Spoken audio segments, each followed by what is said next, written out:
Hey, this is Ryan Covington with Covington's Nursery. Today we're going to talk about planting peppers. Jalapeños, habaneros, bell peppers, these are all such an important part of Texas and Tex-Mex cooking. I happen to love spicy food. I can see myself having a whole garden of just peppers, so I'm excited. Come on, let's grow together.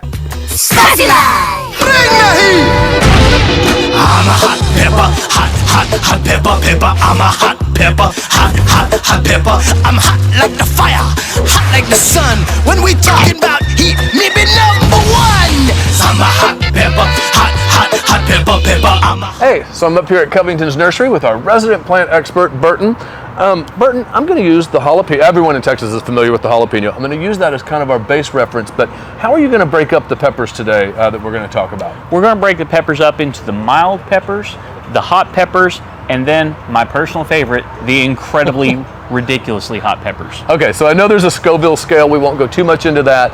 It rates the hotness of peppers. Where does a jalapeno fall? A jalapeno is going to fall in the 2,500 to 5,000 Scoville unit range. Okay, remember that moving forward. Jalapeno is 2,500 to 5,000. Why don't we start with mild peppers? You bet. Okay.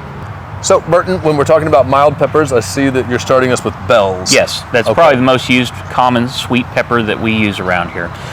They will all start out green, and California Wonder is the typical green we generally recommend.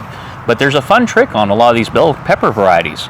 There are different types of bells that will ripen to yellows, reds, and oranges from this green. There's even varieties that get somewhat of a purplish shade to them. So I didn't know that. You're saying that the same pepper They're different varieties because they ripen a different color. Okay. But they all start green, and they're all edible at any stage along the process. Does the color give any indication as to how hot these are? Every one of these is mild. They do not have noticeable spiciness. Good to know.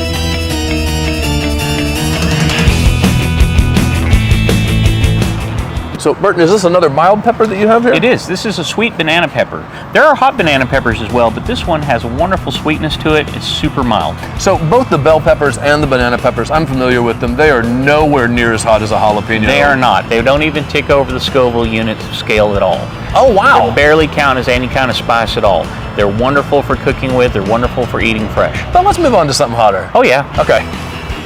Okay, Burton, so I see we are already at the jalapenos. Indeed. Okay. We have some beautiful jalapenos right here, and as you can see from the ones you have in your hand here, jalapenos will start out as a classic green, and this is how we most often eat them, but they have a wonderful little bit of a sweetness to them as well as the spicy when they're allowed to ripen out fully like those red ones there. So again, this is just an overly ripe green jalapeno? It's not even overly ripe, it's just actually ripe. Okay. That's an interesting way to look at it. So Burton, I see you are holding a handful of serrano peppers. Are we still in the hot or We're very still hot? in the normal hot range. Okay. Serranos are going to be 2 to 2.5 times hotter on average than a jalapeno. They're delicious, they're quite brightly spicy, and these, as well as cayenne peppers, make up the top edges of what we consider the hot range. Cayenne peppers being hotter even than the serranos. Okay.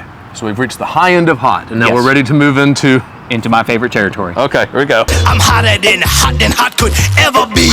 I'm hotter than a billion, zillion degrees. I'm a hot pepper, hot pepper, pepper. I'm a hot pepper, hot pepper. Fire! Burton, I see you have habaneros, but first, maybe a stupid question. When I cut peppers, then I don't touch my eyes or I'm in a world of pain. Is there any danger of handling the pepper plants themselves? Well, people's sensitivities differ, and so if you're sensitive to very hot peppers, you'll want to use a little bit of caution.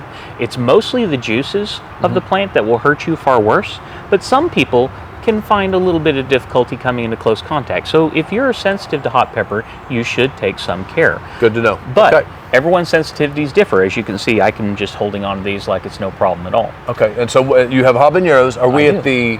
We're at the low end of the incredibly hot scale. Okay. Habaneros can easily clock in at a couple 100,000 Scoville units, so easily 80 times hotter than an average jalapeno pepper. Oh my goodness. Okay, but it can get hotter still. Yeah, we can absolutely do hotter.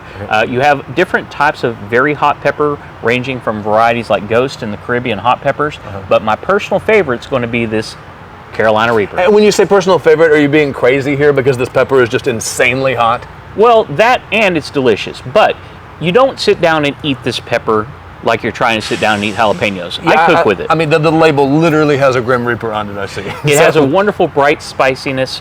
Don't try to overdo it. If you use it in the proper proportions, it is delicious. Okay, I'll take your word for it. It's just incredibly hot. It clocks in at an absolutely stunning 2 million plus Scoville units. Okay, so we're about to go plant a pepper. Let's not plant this one. Let's choose something a little milder, maybe? Fair enough. Okay, let's go. Okay, Burton, we're gonna, hold on. I had to check to make sure you hadn't tried to sneak a Carolina Reaper in again. Okay, I see that for demonstration purposes, we are planting in a pot. Is there any reason at home why I would choose a pot over in the ground?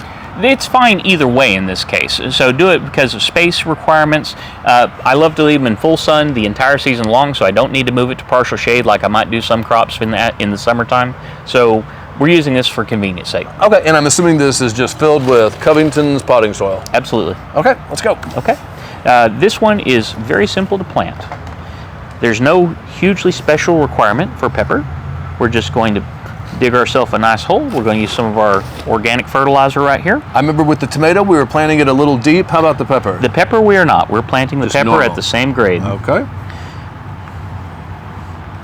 Now, one last little feeding technique that's nice long term is to give them just a little bit of Epsom salt because they like the magnesium. Epsom salt? Mm-hmm. But you don't have to go crazy with it. Most fertilizers have more than enough magnesium, but if you ever really want to give them a little bit of vigor, a teaspoon or two of Epsom salt. Like a treat? Well, yeah. Okay. Hold on. So, Burton, are we done? Because that was insanely easy. There was not much to that. We are done. It is not that hard to plant a pepper.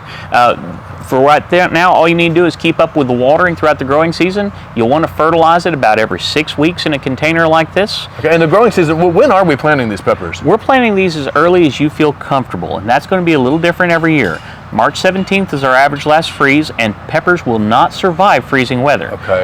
You can either do them in a container now and get started a little earlier, which is one of my favorites, or you can wait perhaps till close to the 1st of April. Either way, these will be productive for you throughout the summer. And they'll be ready about the same time as tomatoes so we can make our salsa? Yeah? It will be, and even further. Even after the tomatoes kind of go on pause for the summertime, your peppers can still be productive. Fantastic. I'll invite you over for a chips and salsa party when they're ready. All right. Let's grow together.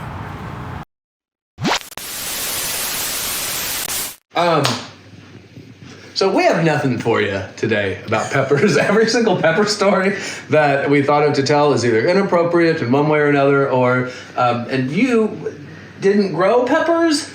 Oh, nope. So why? Because I would have just been doing it just to do it, and I What have you wanted- been doing it to do it? just to see how it grew. Because I don't cook with them, and I don't make salsa, and I don't use green bell peppers for anything, and makes your dad have indigestion. So there you go. There we go. Yeah. Let's grow together.